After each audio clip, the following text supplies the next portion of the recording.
Welcome to my podcast, The Happy Hacker with Ambition. It's all about me, my friend Laura, her daughter Lucy, and all our ponies. That's Ginny, Indie Pony, Eek, Tia, Bally, Donny, Pixie, and Hector. Okay, so I'm not really sure how I'm going to get through this, but I'm walking Blueberry, and it's Sunday morning, the sun is shining, birds are singing, it's a beautiful day, and today I had to have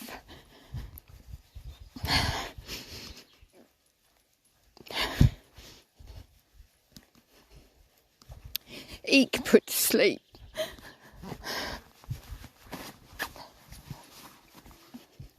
I think it's important for us to know about this kind of thing as horse owners. It's not the first horse I've lost. I can't thank Laura and Lucy and Dean and Michelle enough, and Fakenham Farm Equine Vets Howard as well, for just being so good, and for Peaceful Pets, bless them for coming and picking her up today, because it was very important. I got a phone call from Laura this morning. I was just getting ready to come down. I was just getting everything, getting food bowls out to make food. And I'd said to Laura, I'll do the poo picking, you've done night shift, please don't do that. And she'd come down and she always casts an eye over, like we both do, over the horses, check each other's horses are okay. And she looked and she went, oh, Indy, you're out. And she went to get Indy back in, because she said there she was stuffing her face. And then she heard a bang, and unfortunately, and for reasons known only to herself, I don't know what she was thinking, Eek had gone down the back of my stables and had fallen somehow and got herself stuck. And she'd obviously been down there for some time, judging by how flat the grass was and the poor cuts on her legs. She was trying to get up, she cut herself, she'd rubbed herself raw, she tried to get up, she wasn't right. Anyway, Dean had come down, was emptying the stable for me, because it's on skids. He was going to move it so we could get her up, because we couldn't flip her to get her up. We'd looked at it, but we just didn't think we could do that. So Dean was he was emptying it, and then I had a head collar on her, and she did the most almighty effort, and she got herself up. We moved her, and Laura kept saying to me, gently walk her, don't let her, keep her moving. I'd already rung Howard, who had been said he'll be there as soon as he can, and I'd been walking around. She was very wibbly wobbly. It was as if she was trying to wee quite heavily in season. So I'd said to Laura, I wonder if it's a colic. But as I said the other day, I just felt that there was something going on, but not, as I said to Howard, not enough to call you out to say something going on, because you're going to look at me and go, she's fine, look at her, as she cantered towards me for a breakfast yesterday. So, I was sure there was something, but not enough to call the vet. Oh, for goodness sake, don't just stop. So Howard came, he tested her, he did an internal, he listened to her heart, he gave her some pain relief straight away. He gave her an internal. He took a temperature, listened to her heart, and he said she's not got temperature, she's not got a pounding heart rate. He said the heart rate is really good. It's like, I said to him, but there's something, isn't there? And he went, there's something, but I can't put my finger on it. And then he looked at me and he said, I can only reach so far with my arm because something could be going on higher up.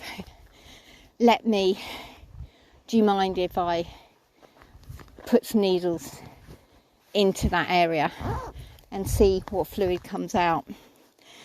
And unfortunately, the fluid that came out was blood and some yucky, horrible, frothy stuff, which is not a good sign. And I could tell from his face, and Laura helped him collect it when he was doing it. I could tell from his face and his reaction that it wasn't good.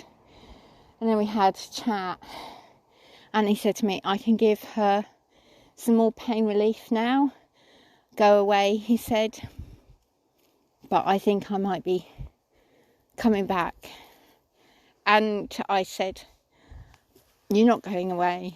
I think we have to call it because she's not going to get better from whatever's going on. So Laura stayed with me the whole time, and Laura and I have been through this many times, several times with different horses that we've had.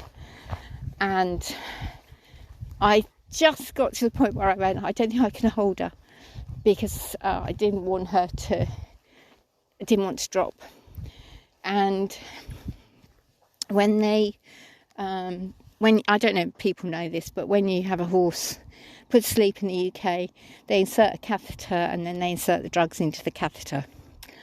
And her blood was coagulating already before he'd given her the drug, so there was no coming back from what was wrong with her. So we definitely made the right decision. And just before she went, she whinnied as if to go, see you guys, see you later. And that was it. So it's been quite a traumatic day. I was concerned how Tia would be, because they've been together 14 years, and we put Tia into the field with Ginny and Indy, and Ginny was the one that seemed the most distressed. Indy kept calling to Eek when she was trying to get up, and Eek is very much the watcher. Eek was the horse that was always on guard. She was the one who'd keep one eye open, keep an eye out for it. Now, the fact that everybody, Tia bullied her mercilessly, but she was still the one that if Tia was going to go to sleep, she knew that Eek would have got her back.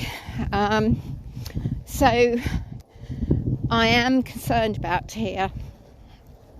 And I said to Howard about it, and he said, she'll just go into a bit of she can get quite depressed. He said, but she probably won't really notice she probably won't, that's it. He said, they can be more different, you react in a completely different way than you expect. So, Indy was quite happy in the end, when she realised she wasn't there anymore, to just graze and just get on with the grazing. But Ginny was standing on guard, looking and seemed quite disturbed by the whole thing, which is really sad.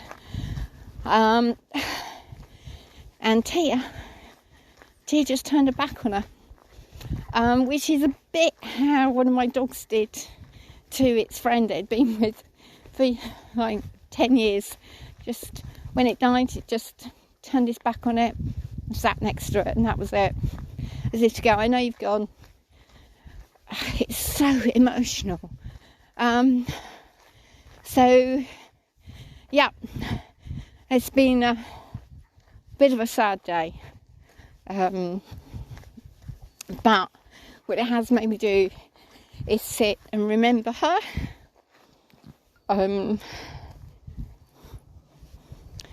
I've remembered all the really good times that we've had.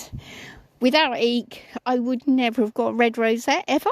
Eek won those red rosettes. She made a dream come true. I used to be a dressage diva. She made my dreams come true.